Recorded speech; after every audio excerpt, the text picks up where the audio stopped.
શ્રી હરિ નારાયણ ભગવાન કી. આજની મંગલમય કથા ગજેન્દ્ર મોક્ષની કથા લઈએ, જેમના અંદર ભગવાન શ્રી હરિ અવતરણની કથા છે. આ ગજેન્દ્ર મોક્ષની કથા સાંભળવાથી સ્ત્રી આસક્તિ, પુત્ર આસક્તિ કે ધન આસક્તિ એનો નાશ થાય છે. કોઈ પણ વ્યક્તિ મરણ પથારી ઉપર હોય, વૃદ્ધ હોય, એમના પલંગ પાસે ગજેન્દ્ર મોક્ષની કથાનો પાઠ કરવાથી એ મહાન ગતિને પામે છે. એમનું મૃત્યુ મંગલમય બને છે. કારણ કે ગજેન્દ્ર મોક્ષની કથા સાંભળવાથી અંતિમ શ્વાસ લેનારા આવા બુઝુર્ગ લોકો, એમની આસક્તિઓ છૂટી જાય છે અને સહજ પ્રાણ ગતિ કરે છે. ગજેન્દ્ર મોક્ષની કથા ડોંગરેજી મહારાજના નિયમ પ્રમાણે ગજેન્દ્ર બીજું કોઈ નથી, આપણે પોતે જ ગજેન્દ્ર છીએ. આ કથા આજે આપણી છે. તો ભાગવતજીના આધારે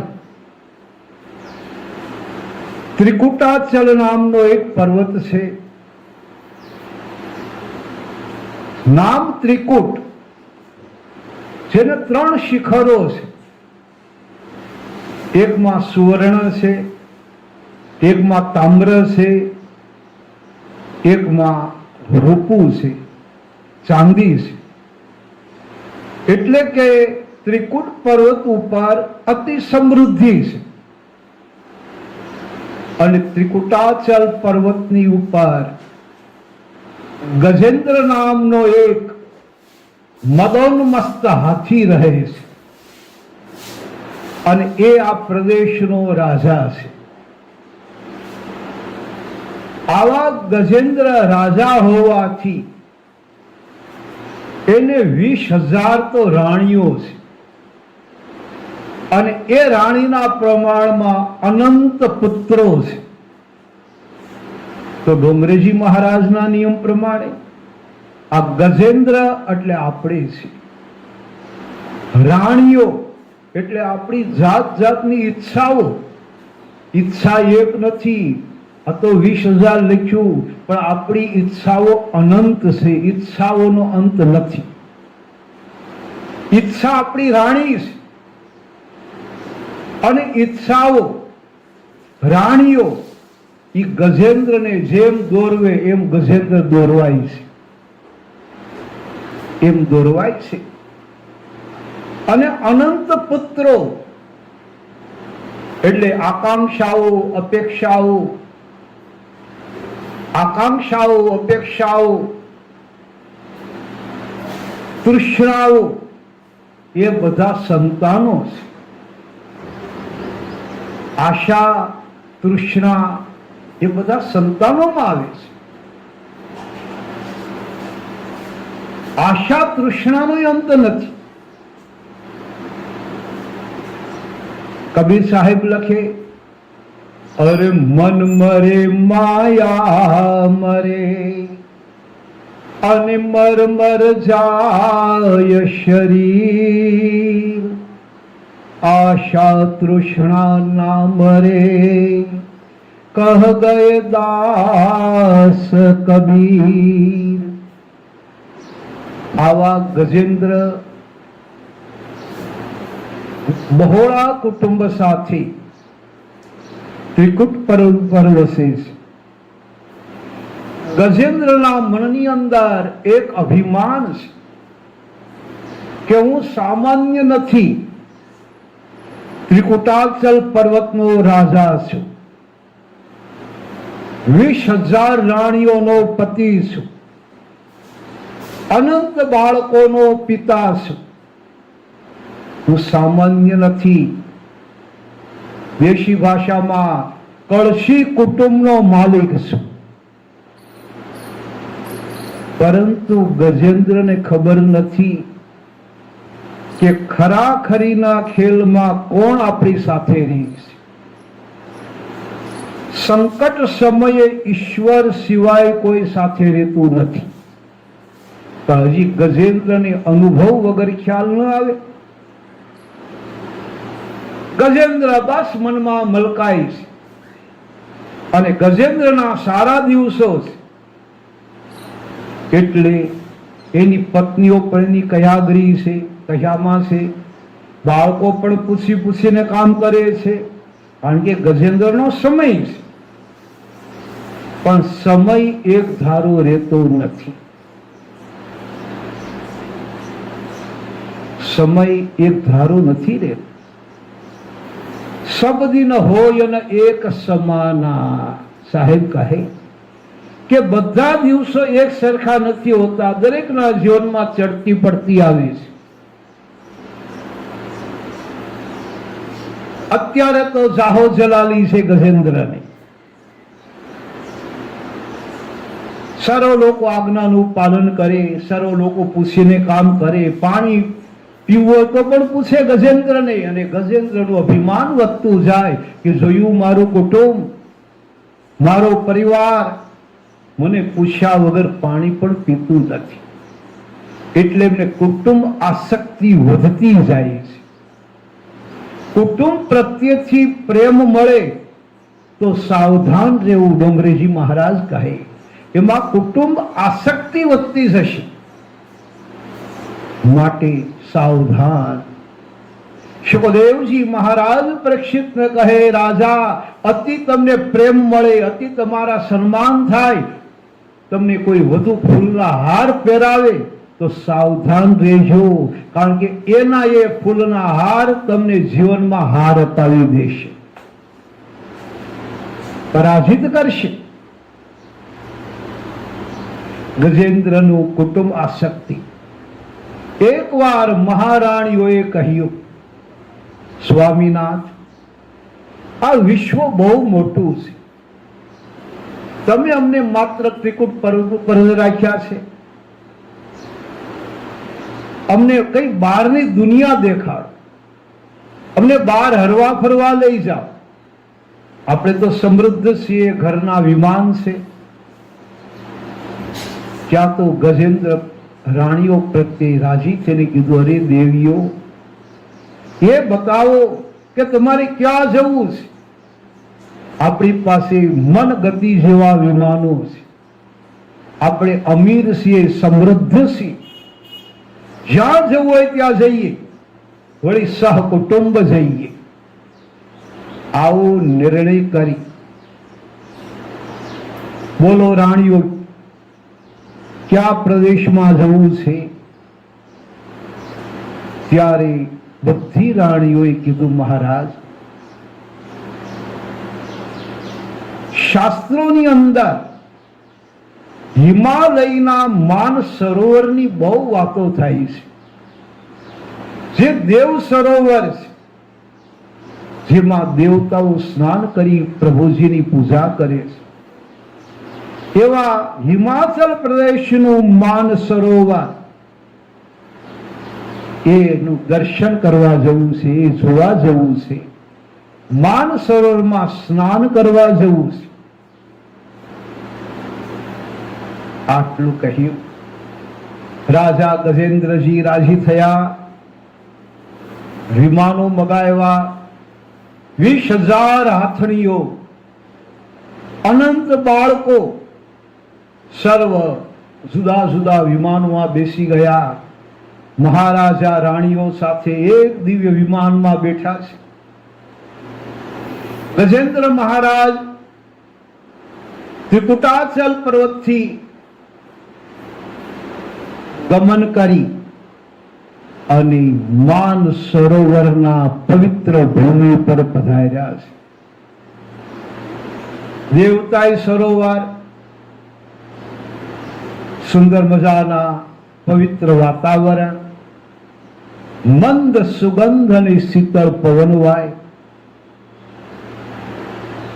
માન સરોવરની એ ઉર્જા મનને પરમ શાંતિ આપનારી. આવા દિવ્ય વાતાવરણમાં પધાર્યા સર્વ. ગજેન્દ્ર તો કિનારા ઉપર બેસી અને કુદરતી સૌંદર્યનું દર્શન કરે છે. અને એમના તમામ રાણીઓ માન સરોવર જોયું એમની અંદર સ્નાન કરવા લાગ્યા છે. અંદર અંદર મજાક કરે છે, આનંદ કરે છે, સૂંઢમાં પાણી લઈ એકબીજા ઉપર ઉડાડે છે. નાના નાના બાળકો એમના એ પણ ગેલ કરે છે. ગજેન્દ્ર કિનારા ઉપરથી પોતાના કુટુંબને જોઈ અને ગજ ગજ છાતી ફૂલાવે છે. આહા, હું કેટલો ભાગ્યશાળી, કેવું મારું કુટુંબ છે, કેવા આનંદ કરે છે. આ જગતની અંદર મારા જેવો કોઈ ભાગ્યશાળી નહીં. ગજેન્દ્રજીને ખબર નથી કે ભાગ્યની રેકડ ફરતી હોય, પણ એ રેકડ એક ધારી ન હોય, રેકડ પછી ફરીએ જાય. એનો એમ માણસ એમ કે મારા જેવો કોઈ ભાગ્યશાળી નહીં, અને સમય નબળો આવે ત્યારે એનો એ કહે કે મારા જેવો કોઈ દુર્ભાગી નહીં. આ બધા સમયના ખેલ છે. સમય જાતા વહી જાતા, કહો ને કોણ કોનું છે.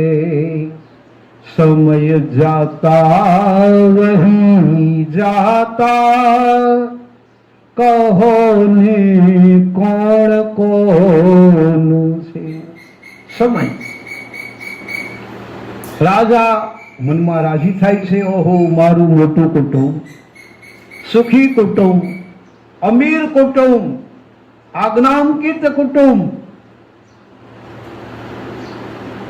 ત્યાં રાણીઓએ કહ્યું, મહારાજ દૂર ઉભા ઉભા શું તમે પણ સ્નાન કરવા પધારો.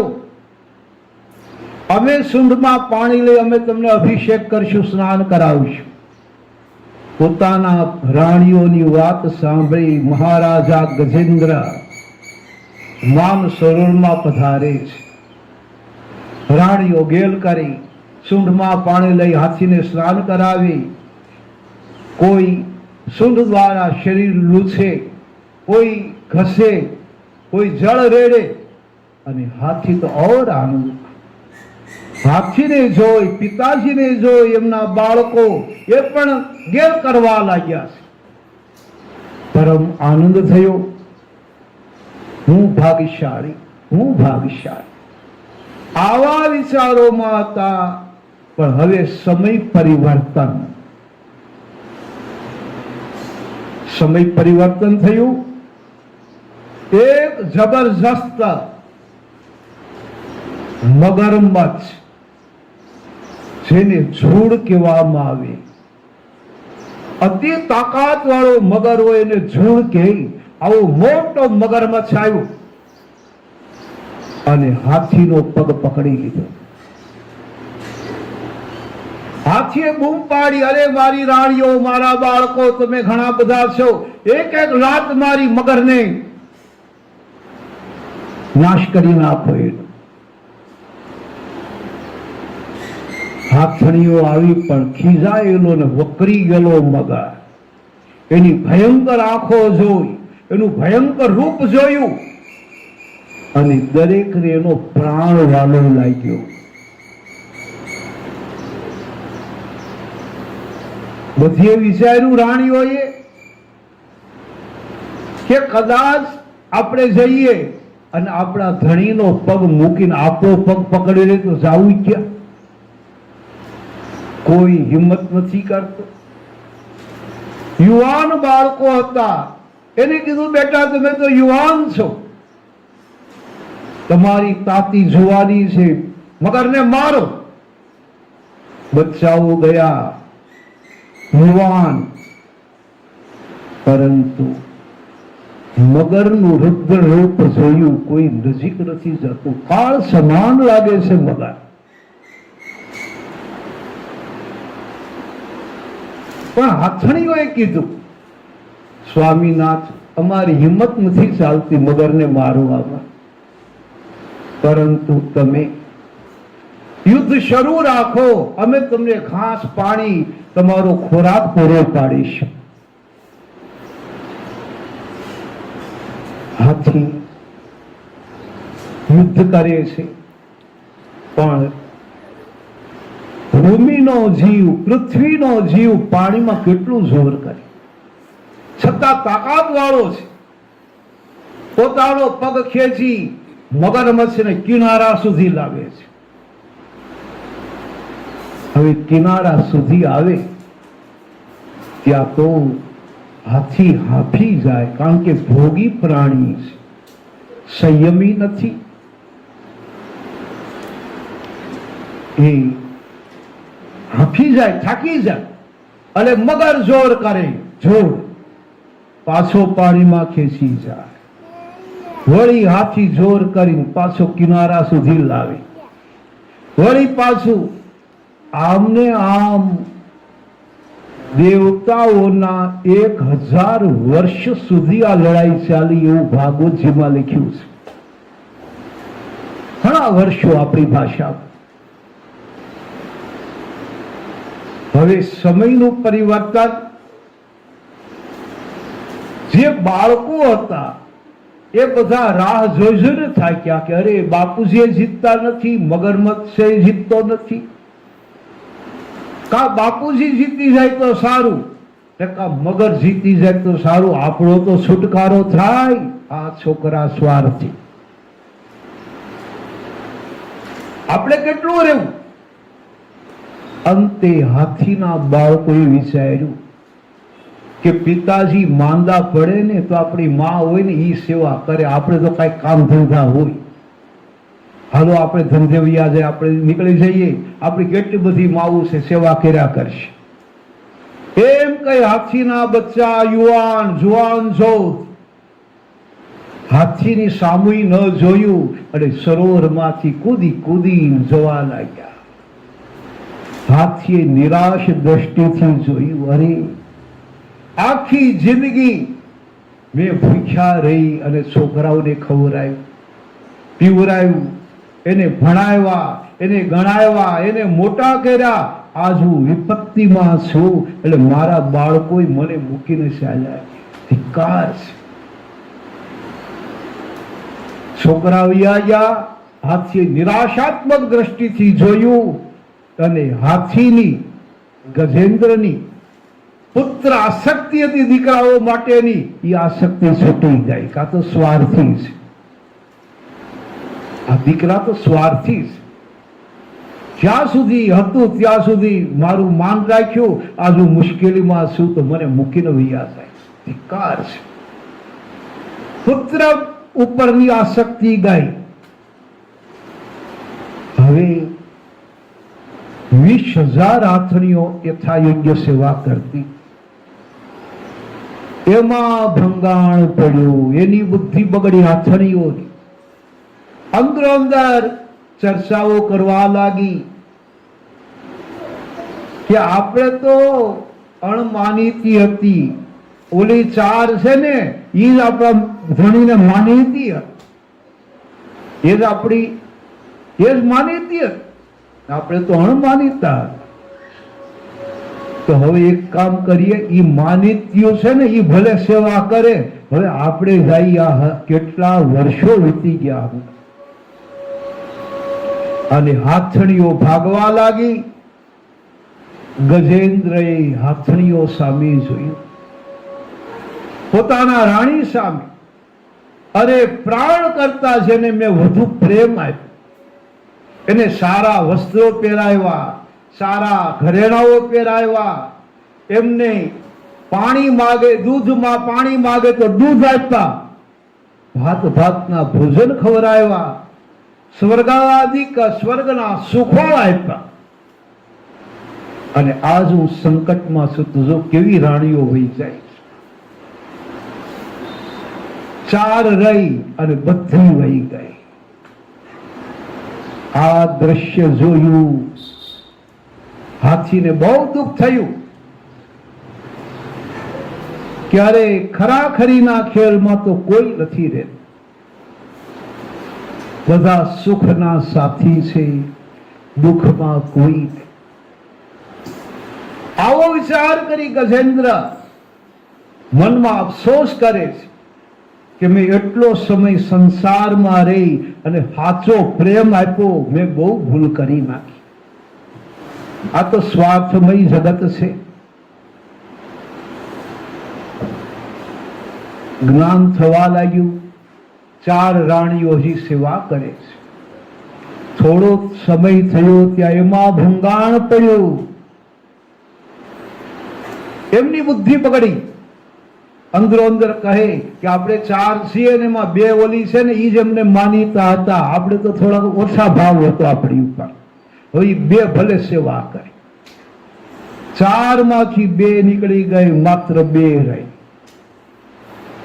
ગજેન્દ્ર નિરાશાત્મક દ્રષ્ટિથી એના સામે જોઈ, અરે એ પણ ગઈ, આ બિચારી બે રહી. થોડો સમય થયો તો આ બે માંથી એકની બુદ્ધિ બગડી. એકે કીધું તું માનીતી હતી, ઓલે કે તું માનીતી હતી, તું માનીતી હતી વધુ રે તું, હું જાઉં. એમ કહીને બે માંથી એક એ પણ નીકળી ગઈ, માત્ર એક જ રાણી સેવામાં. થોડો સમય એને સેવા કરી અને એ પણ એની બુદ્ધિ પણ બગડી. વિચાર્યું કે ખાવા વાળા ખાઈ ગયા, પીવા વાળા પી ગયા, મેં એકલી લઈ ખાધું. ઈ જાણે, એનું ભાગ જાણે. એમ કઈ એ રાણી પણ ગજેન્દ્રને મૂકીને ચાલ્યા ગયા. હાથી તો જોઈ રહ્યા ગજેન્દ્રજી કા, મને એમ કે સ્ત્રીઓ અંત સમયે કામ લાગશે. અરે કોઈ નહીં, બધા ચાલ્યા ગયા. સમય જાતા વહી જાતા, કહો ને કોણ કોણ છે. સમય જાતા વહી જાતા, કહો ને કોણ કોણ છે. પધરાવી આવી. હાથી નિરાશ થઈ ગયા, શરીરની શક્તિ વહી ગઈ, હિંમત હારી ગયો માણસ. મગર મત્સ્ય જોયું કે ઓહો મારો દુશ્મન એકલો થઈ ગયો, હિંમત હારી ગયો, હાલ હું જોર કરું. આપણે નબળા પડીએ એટલે દુશ્મનો બળવાન બને, સૂત્ર છે. અને હાથીએ જોર કરી, મગરે જોર કર્યું અને હાથીને ઊંડે ઊંડે ખેંચવા લાગી. હાથીની સ્ત્રી ઉપરની આસક્તિ ગઈ, બાળકો ઉપરની આસક્તિ ગઈ, બધા ઉપરની આસક્તિ વહી ગઈ. અને બધેથી આસક્તિ આપણી નાશ પામે પછી જ પ્રભુમાં આસક્તિ થાય. બધેથી નિરાશ થઈએ ત્યારે આશા આપનારો એક ભગવાન શ્રી હરિ છે. પૂર્વ જન્મના કોઈ એના કર્મથી એમને ડૂબતા હાથીને ભગવાન યાદ આવ્યા. હે પ્રભુ, હે શ્રી હરિ, હે શ્રી હરિ, હે શ્રી હરિ. ભગવાનને યાદ કરતા ગજેન્દ્રજી 3 વાર બોલ્યા. ડૂબતો માણસ, દુખી માણસ 3 વાર બોલ્યા શ્રી હરિ. ત્યાં તો ભગવાન શેષનાગની પથારી ઉપર સુતાતા ને એકદમ ઉભા થઈ ગયા અને ગરુડની પીઠ ઉપર આવી ગયા. એક વારમાં બીજી વાર બોલ્યા શ્રી હરિ. ત્યાં તો પરમાત્મા ગરુડને મન જેવું વેગવાળા ગજેન્દ્રની ઉપર આવી ગયા પ્રભુ. અને ત્રીજી વાર કીધું શ્રી હરિ. ત્યાં તો ભગવાને સુદર્શન ચક્ર મૂક્યો અને સુદર્શન ચક્રથી મગરનું માથું કાપી નાખ્યું, જોડનું માથું કાપ્યું. હાથી ધ્રુજે છે પણ એના પગ મુક્ત થઈ ગયા મગરના મોઢામાંથી. હાથી ધીમે ધીમે બહાર આવે છે. સામે દ્રષ્ટિ કરી તો ભગવાન ગરુડારૂઢ ગરુડ ઉપર બેઠેલા છે.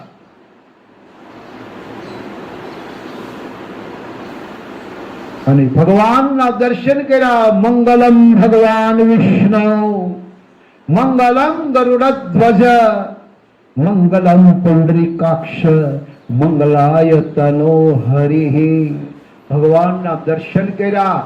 હાથીની આંખમાંથી ચોધાર આંસુ, પ્રેમના આંસુ નીકળે. પણ હાથી સનાતન ધર્મનો જીવ છે, સંસ્કારી આત્મા છે પૂર્વનો.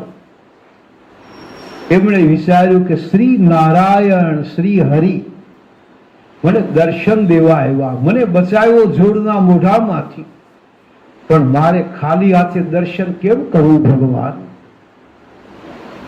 સનાતન સૂત્ર છે કે દેવ મંદિરમાં જાવ તો ખાલી હાથે ન જવાય.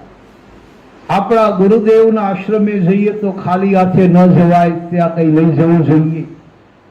મિત્રને મળવા જાવ તો ખાલી હાથે ન જવાય,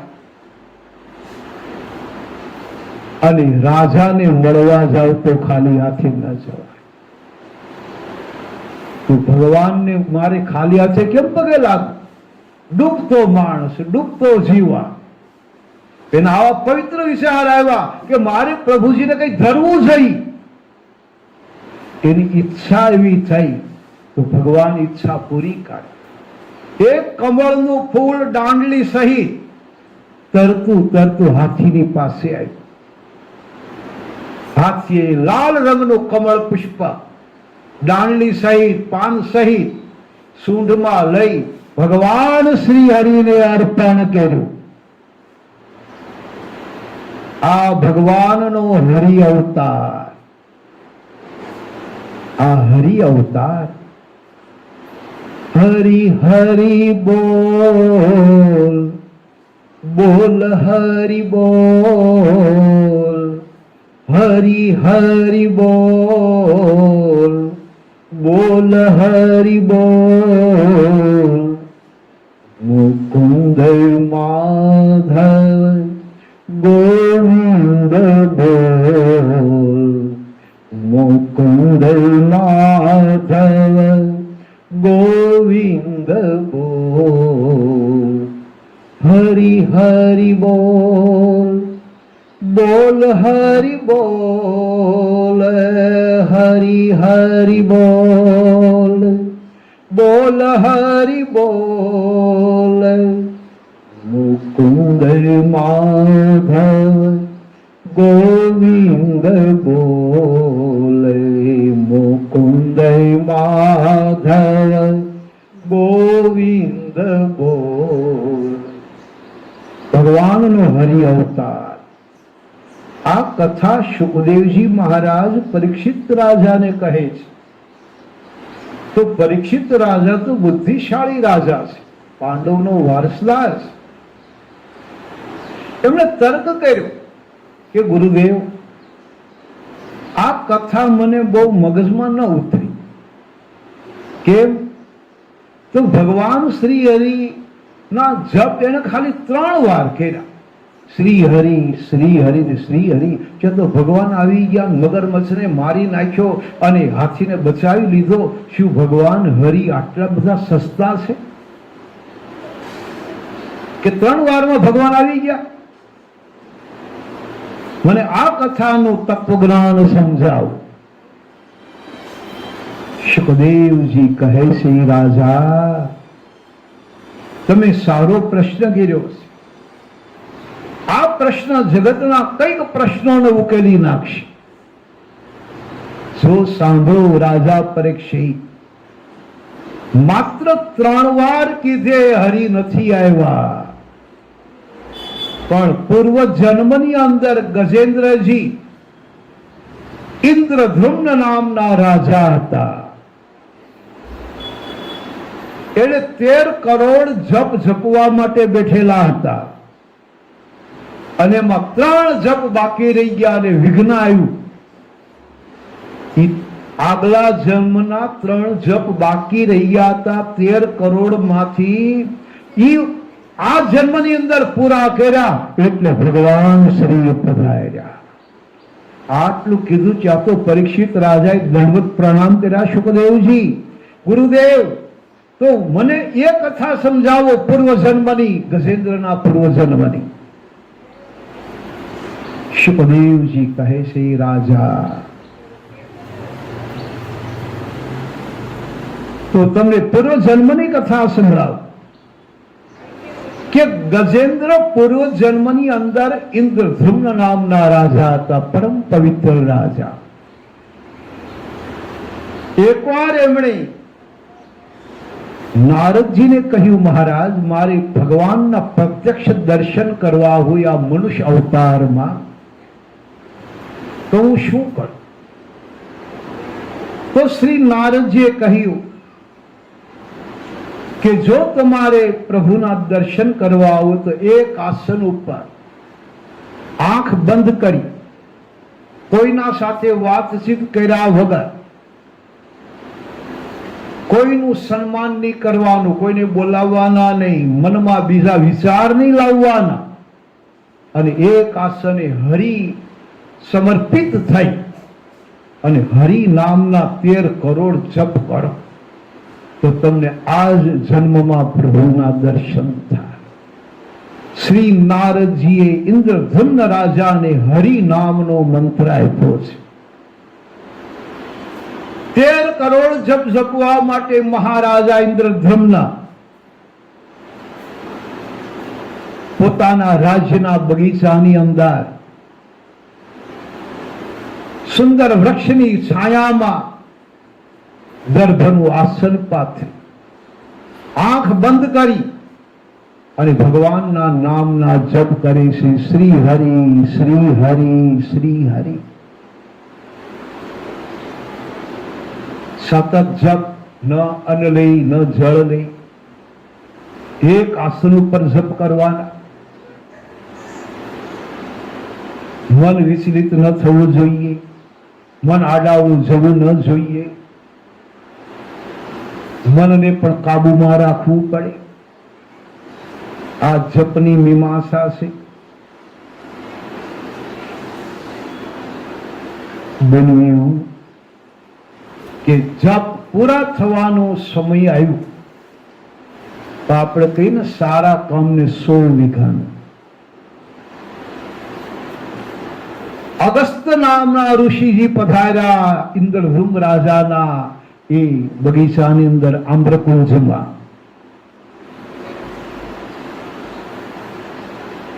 અને ઇન્દ્રધ્યુમ્નની સામે આવીને ઉભા રહ્યા, પણ ઇન્દ્રધ્યુમ્ન રાજા તો જપ જપે છે. સદગુરુ નારદજીએ કહેલું કે કોઈને બોલાવવાના નહીં, કોઈને દ્રષ્ટિ આપવાની નહીં, આંખ બંધ કરી શ્રી હરિ, હરિ, શ્રી હરિ, શ્રી હરિ જપ કરવા. અને એ એના નિયમ પ્રમાણે જપ કરે છે. તો અગસ્ત ઋષિને ગેરસમજ ઊભી થઈ કે આજકાલના રાજાઓ ઘમંડી અભિમાની થયા છે. આંગણે આવેલા સાધુ સંત મહાત્માઓ ઋષિ મુનિઓનું સન્માન કરતા નથી, પૂર્ણ ઘમંડી થઈ ગયા છે. અને ક્રોધમાં આવેલા મહારાજા અગસ્તજીએ ઇન્દ્રધ્યુમ્નને શાપ આપ્યો કે મદોન્મસ્ત હાથીની જેમ તું બેઠો રહ્યો, મારા સન્માન નથી કરતો. જા, શ્રાપ આપું છું, તું મદોન્મસ્ત હાથી બની જા. એ સમયે 3 જપ જ બાકી રહી ગયા હતા, 13 કરોડ બાકી.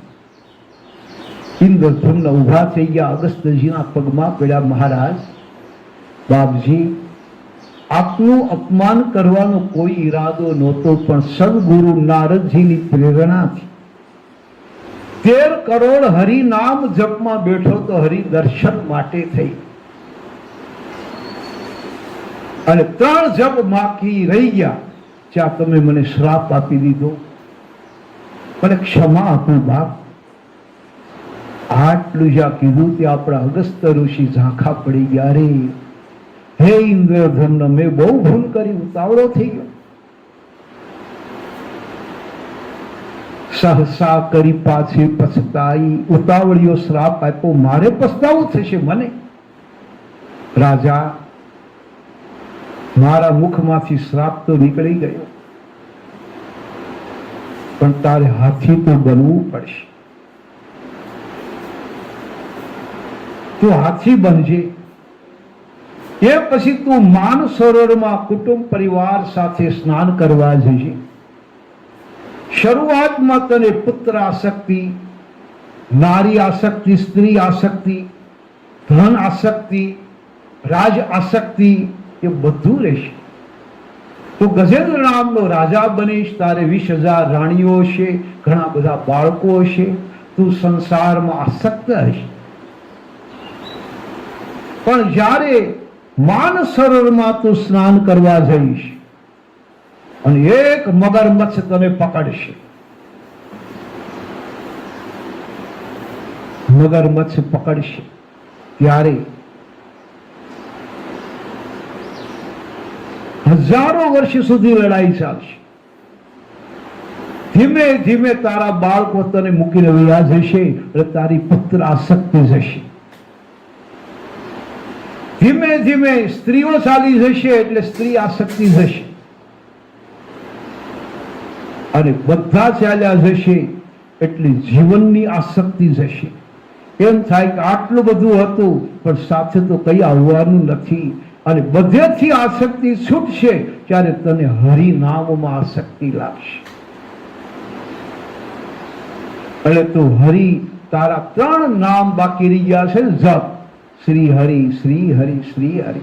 એ 13 કરોડ જપમાંથી 3 જપ તારા બાકી રહી ગયા.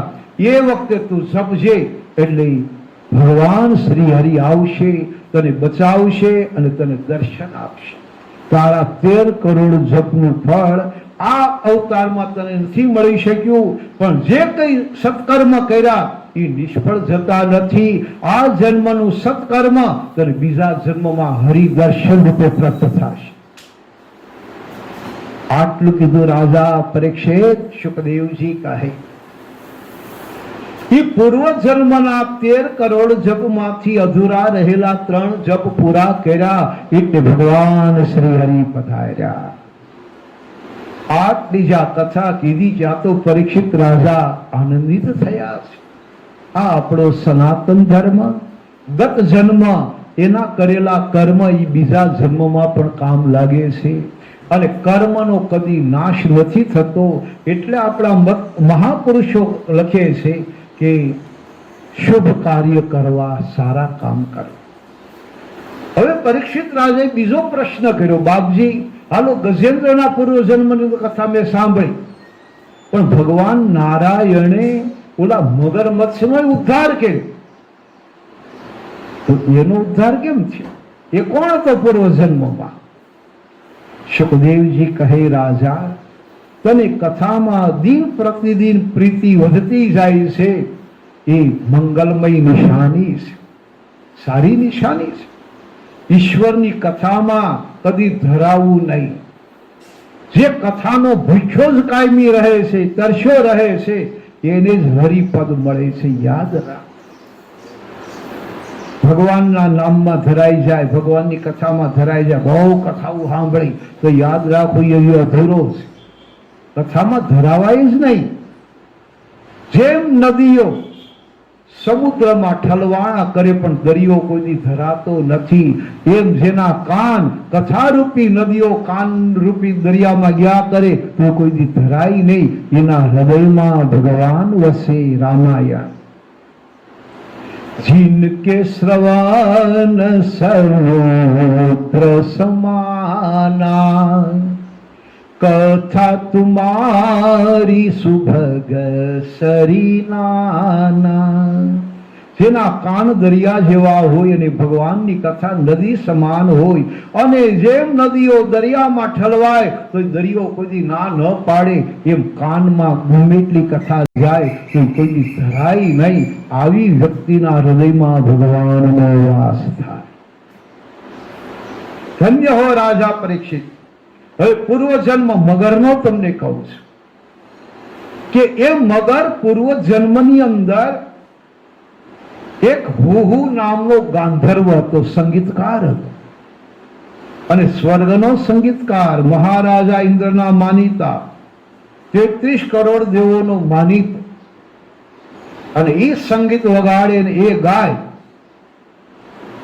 અને દેવો એના ઉપર પ્રસન્ન થઈ હીરા મોતી ઝર ઝવેરાત નીલમ મણી એ ઉછાળી અને ખૂબ ધનાઢ્ય થયેલો આ ગાંધર્વ છે.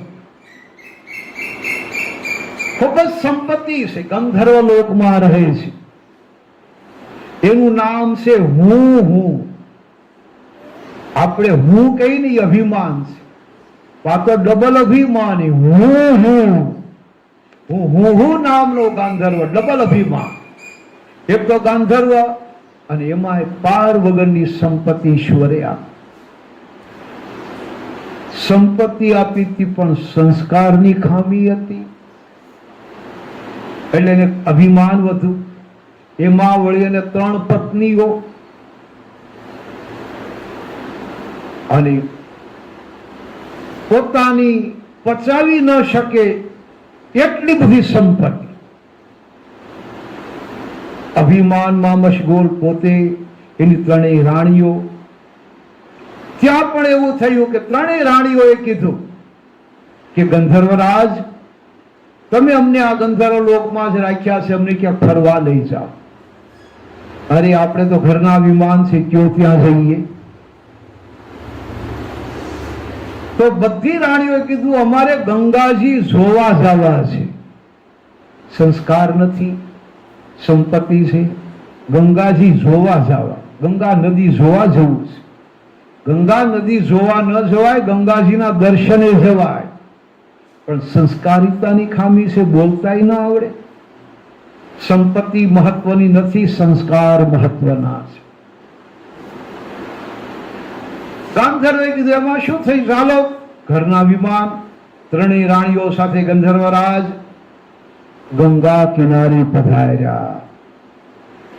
માં મંદાકિની, અલક ગંગા, જગદંબા માં ગંગાજી ભાગીરથી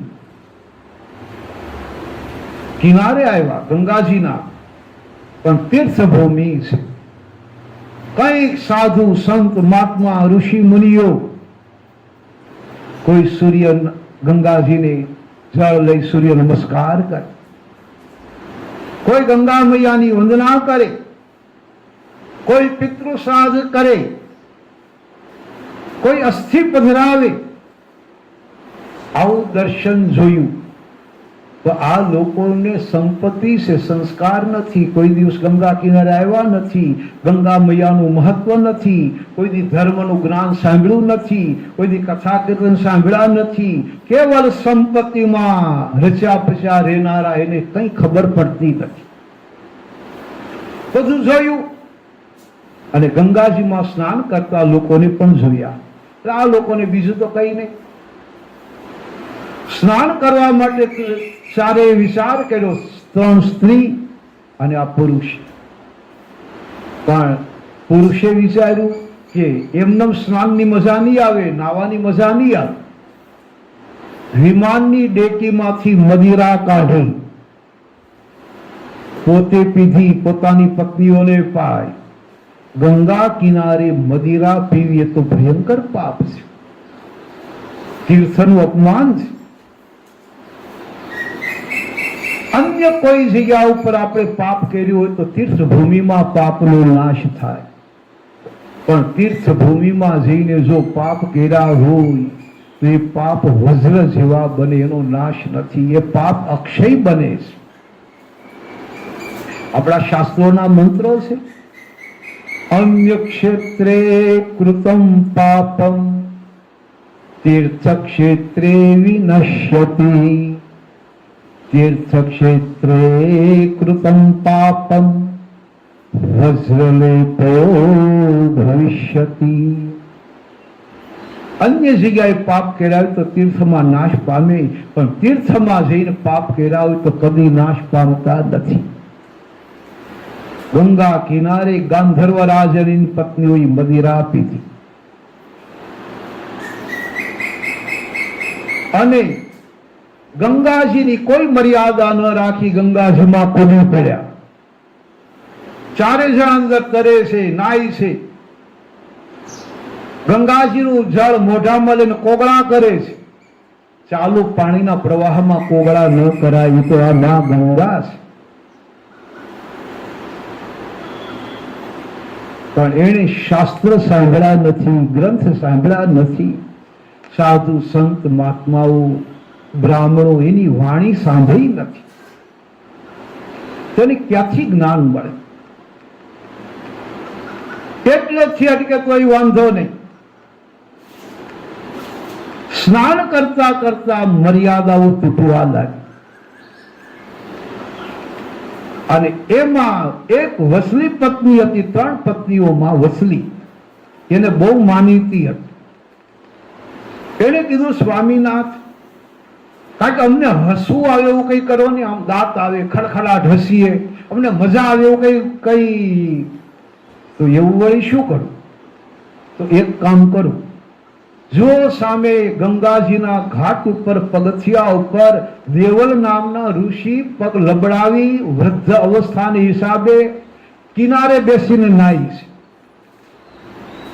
તમે એક કામ કરો, તરતા તરતા જાઓ પાણીમાં અને ઈ મહારાજનો પગ પકડી એને ઉછાળી અને મધ્ય પાણીમાં નાખો અને ઈ હાવલા મારશે અંદર ડૂબતા ડૂબતા. ઈ જોવાની અમને મજા આવશે. આ વસલી પત્ની કોકને પછાડી અને મનોરંજન મેળવવું એ તો રાક્ષસી કૃત્ય છે. આપણને એમ થાય કે આવા મશ્કરિયા અને આવા લુચ્ચા માણસો પૃથ્વી ઉપર છે. ના રે ના બાપા, ગંધર્વ લોકમાં આવા ગયા છે ઘણા. મહારાજા પગ પકડી પછાડો તો મજા આવશે. હવે આ કયાગ્રો હતો, અભિમાની હતો, એટલે વિવેક તો હતો જ નહીં. એને વિચાર્યું કે આ માણસ તો અમારા ગંધર્વ લોકમાં ઘણી વાર આવે છે અને હું મારા મૂળ રૂપે જાય તો મને ઓળખી જશે. હાલને મગર બનીને જાવ એટલે મહારાજ મને ઓળખે નહીં. આવો નિર્ણય કરી આ ગાંધર્વ રાજે મગરનું રૂપ લીધું અને તરતો તરતો છુપાતો મહાત્માજી તો નાય છે, ગંગાજીમાં સ્નાન કરી. નમામિ ગંગે તવ પાદ પંકજમ સુરાસુરે વંદિત દિવ્ય રૂપં ભક્તિશ્ચ મોક્તે ચ દદાસી નિત્યં ભાવાનુસારેણ સદા નરાણામ. મહારાજજી તો સ્નાન કરે, ગંગાજીના મંત્રો બોલતા. ત્યાં આવ્યો મગરના રૂપે ગંધર્વ અને દેવળ ઋષિનો પગ પકડી એવા ઉછાળ્યા કે ઉછળી અને મહારાજા ઋષિરાજ ગંગાજીના મધ્ય પ્રવાહમાં પડ્યા અને ડૂબવા લાગ્યા. વૃદ્ધ શરીર છે, પરંતુ આ તો ગંગા મૈયાનો કિનારો છે, માં ભાગીરથી. અહીં ડુબાડવા વાળા જોવા મળે અને બચાવવા વાળા જોવા મળે. જુવાનડા કિનારે નાતા હતા, કોઈ જોઈ ગયું, અરે ઓલા મહારાજજી ડૂબે છે, ડૂબે, બચાવો. 5 જુવાનડા અંદર તરીને આવ્યા અને દેવલ ઋષિને ખંભા ઉપર બેસાડી અને કિનારા ઉપર લાવ્યા. દેવલ ઋષિ વિચાર્યું, કમાલ, આ ઘાટ ઉપર, આ પગથિયા ઉપર હું વર્ષોથી સ્નાન કરું, અહીં કોઈ મગર જેવું પ્રાણી આવતું નથી, તો આજે મગર આવી ક્યાંથી? આમ દ્રષ્ટિ કરી તો મગર દૂર હતો, 3 સ્ત્રી હતી બાજુમાં અને 3 સ્ત્રી ખડખડાટ હસતી હતી અને મગરે ડોકા ઊંચા કરી કરીને હસતો હોય એવું દેખાણ. દેવલ ઋષિ સમજી ગયા કે હું પીડ્યો નથી, મને પછાડવામાં આવ્યો છે. આ કોઈ નકલી મગર છે, મને પરેશાન કરનારો, મારા ગંગા સ્નાનમાં વિઘ્ન કરનારો. અને દેવલ ઋષિ હાથમાં ગંગાજળ રાખીને શ્રાપ આપ્યો કે હે મગર બનનારા, હવે મગરનો મગર જ રહેશે. શ્રાપ થઈ ગયો. પછી તો હસ્તામાંથી વસ્તુ થઈ ગયું. આ તો મગરના રૂપે ગંધર્વ આવ્યો, ઢીલો ઢપ થઈ ગયો. મહારાજ મને માફ કરો, હું નામનો ગંધર્વ છું. આ મારી વસલી પત્નીએ મને કીધું, હું ચડી ગયો. ત્યારે દેવલ ઋષિએ કીધું કે આ જગતમાં ચડાવવા વાળા તો દૂર રહે છે, જે ચડી જાય ને એને સજા થાય છે. તું ચડી ગયો, તારે મગર તો બનવું જ પડ્યું ને મગર જ રહેવાનું છે. મહારાજ આ પાપનું પ્રાયશ્ચિત કરો, મને મુક્ત કરો બાપ, મને મુક્ત કરો, મારી ભૂલ થઈ ગઈ. તમે તો સંત છો. અને મગરના રૂપે ગાંધર્વ રોવા લાગ્યો. ગમે તો ભારત વર્ષનો સાધુ છે બાપા, દયા આવી. ભાઈ તારે મગર તો રહેવું જ પડશે, પણ એક કામ કર કે તારો છુટકારો કોઈ સામાન્ય વ્યક્તિ નહીં કરી શકે. જેણે પરમાત્માના 13 કરોડ જપ જપ્યા હોય એવી વ્યક્તિના તું પગ પકડ તો તારો ઉદ્ધાર થશે, બાકી નહીં. જેણે 13 કરોડ હરિ નામ જપ્યા હોય એ તારો ઉદ્ધાર કરી શકે.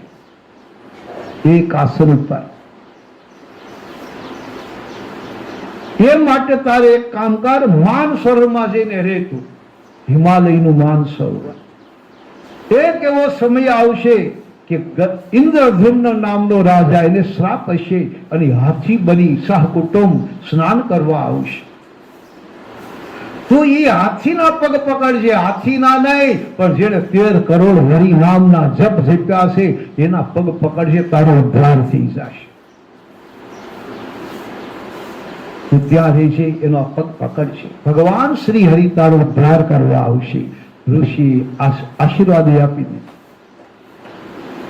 હું નામનો ગાંધર્વ માનસરોવરમાં મગર બનીને આવ્યો છે. રોજ ઇંતજાર કરે કે હરિ નામ જપનારો એ ઇન્દ્રધુમ્ન રાજા ગજેન્દ્રના રૂપે ક્યારે આવે. અને રાજા પરીક્ષિત સમયાંતરે ગજેન્દ્રજી પધાર્યા. જોઈ ગયો, ઓહો આ ગજેન્દ્ર છે, એને પણ પૂર્વજન્મનું જ્ઞાન છે. મગરના રૂપે ગયો અને ગજેન્દ્રનો પગ પકડી લીધો. જેણે હરિના નામના જપ કર્યા હોય એના પગ પકડે, એના પગ કોણ મુકાવી શકે બાપા? એટલે હાથણીઓ પગ નહોતી મુકાવી શકી, બચ્ચા નહોતા, કારણ કે આણે હરિનામ જપાતા ને પેલો રાહ જોતો તપસ્વીની છે. આ બેયના અંતર આત્માઓની વાત બીજા લોકો કેમ જાણી શકે? અંતે ગજેન્દ્રનો પગ પકડ્યો છે. ગજેન્દ્રને પુત્ર આસક્તિ ગઈ, સ્ત્રી આસક્તિ ગઈ, રાજ આસક્તિ ગઈ, સર્વ આસક્તિ ગઈ અને એને ભગવાનમાં આસક્તિ લાગી. અને પૂર્વ જન્મના અધૂરા 3 હરિ નામના જપ અધૂરા હતા. એ 3 વાર બોલ્યા શ્રી હરિ, શ્રી હરિ, શ્રી હરિ. 3 વાર બોલ્યા. ભગવાન શ્રી હરિ પધાર્યા. સુદર્શન ચક્રથી મગરનું માથું કાપી નાખ્યું અને હાથીને મુક્ત કર્યો. મગરને પણ મોક્ષ આપ્યો. હે રાજા પરીક્ષિત, આ ગજેન્દ્ર મોક્ષની કથા. ગજેન્દ્રનો પણ મોક્ષ કર્યો, મગરમચ્છનો પણ મોક્ષ કર્યો. આ કથાનો હેતુ એક જ કે પુત્ર આસક્તિ, સ્ત્રી આસક્તિ, ગૃહ આસક્તિ, સંસાર આસક્તિ એ બધામાંથી મુક્ત થઈ અને ભગવાન શ્રી હરિમાં આસક્તિ જોડીએ તો આપો પણ મોક્ષ થાય છે. તો આ મોક્ષ કથા સાંભળી તમારા પૂર્વજો પિતૃઓ એને આ કથાનું પૂર્ણ અર્પણ કરો તો એ આત્માઓને જેમ ગજેન્દ્ર અને ઝૂડ જેવાઓના પણ મોક્ષ થયા તો આપણા પિતૃઓના મોક્ષ કેમ ન થાય? થઈ જ જાય. કેવલ વિશ્વાસની કથા છે. તો આ કથાનું પૂર્ણ આપણા વડીલોને આપીએ ભગવાન આપણા વડીલો જે પ્રભુના ધામમાં ગયા છે એ બધાને પરમ શાંતિ આપે, એમને મોક્ષ આપે. એ માટે નિર્વાણ મંત્ર બોલી લઈએ અને કથાને વિરામ આપીએ. ન મે મૃત્યુ શંકા ન મે જાતિ ભેદ પિતાર્નૈવ મે નૈવ મહાતાર્ન જન્મ ન બંધોર્ન મિત્રમ ગુરુર્નૈવ શેષા ચિદાનંદ રૂપ શિવોહમ શિવોહમ ચિદાનંદ રૂપ શિવોહમ શિવોહમ.